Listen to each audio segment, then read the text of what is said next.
There's one thing about Zakir Naik that makes people really think that he knows what he's talking about, and that's when he's able to share facts randomly and very quickly from the top of his head in such a manner that makes you think, wow, he is a really intelligent man. But a friend of mine sat down and went through a 5-minute talk of his once, and in that 5 minutes he was able to make over 25 mistakes.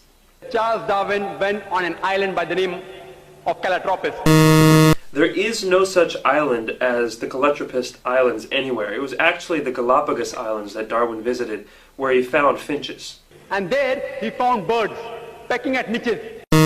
These finches do not peck at niches, as Naik says. They lived in separate ecological niches.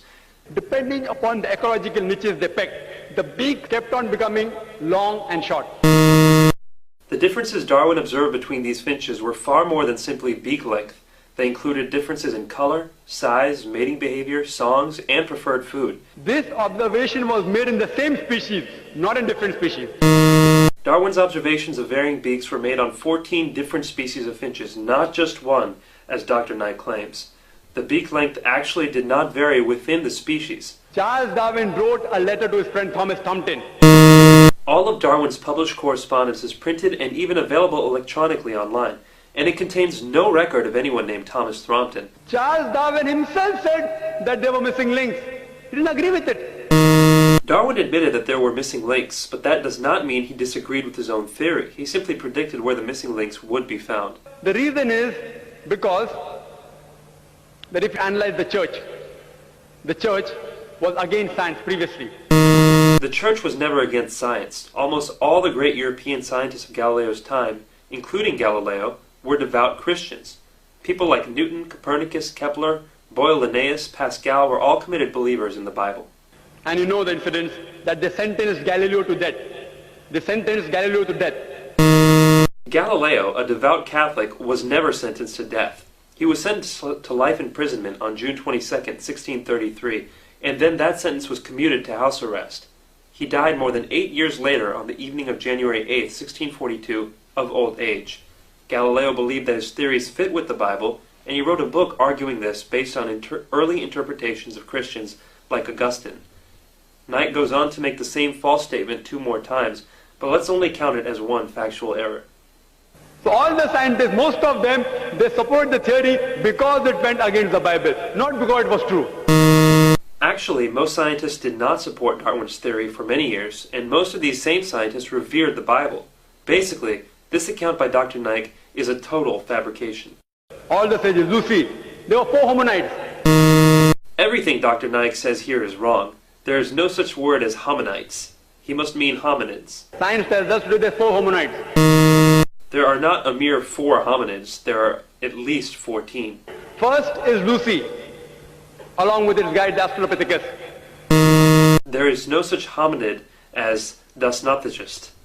Lucy was an Australopithecus afarensis, which died about 3.5 million years, the Ice Age. The Ice Age was not 3 1/3 million years ago. It was between 1.6 million years and 10,000 years ago. Then next came the Homo sapiens, who died about 500,000 years ago. Homo sapiens did not die out 500,000 years ago. You and I, and even Zakir Naik, are Homo sapiens. Then came the Neanderthal man. According to evolutionary theory, Neanderthal man was not on the direct line to modern man, but an Ice Age offshoot. The Neanderthal man, we died 100 to 40,000 years ago. Neanderthal man went extinct 30,000 years ago, not 100 to 40,000 years ago. Then came the 4th stage, the Cro-Magnon. Cro-Magnon man is the same thing as Homo sapiens, which Naik had mentioned as a different earlier species. There is no link at all between these stages. Actually, evolutionary biologists have found many examples of what they claim to be links between these stages. For example, Homo habilis, Homo ergaster, and Homo heidelbergensis. If you know of Sir Albert Georgi, who got the Nobel Prize for inventing the vitamin C. Georgi didn't invent vitamin C, he discovered it. Vitamin C is a naturally occurring substance that doesn't need to be invented.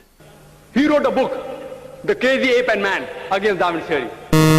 Albert said Georgi's book was not called The Crazy Ape and Man, but simply The Crazy Ape, and it was not a refutation of evolution, but a sociological commentary. If you know about Rupert Stalbert, this person wrote a new theory of evolution against Darwin's theory. Who is Rupert Stalbert? I can find no trace of anybody with that name. From the apes. If you know of Sir Frank Salisbury, he was a biologist. Naik quotes one unknown person after another. Who is Sir Frank Salisbury? Again, vigorous searching can find no trace of anybody with that name. But to give Naik the benefit of the doubt, this will not be counted as a factual error. If you know about Whitemeat, Sir Whitemeat. Whitemeat? Who is Sir Whitemeat?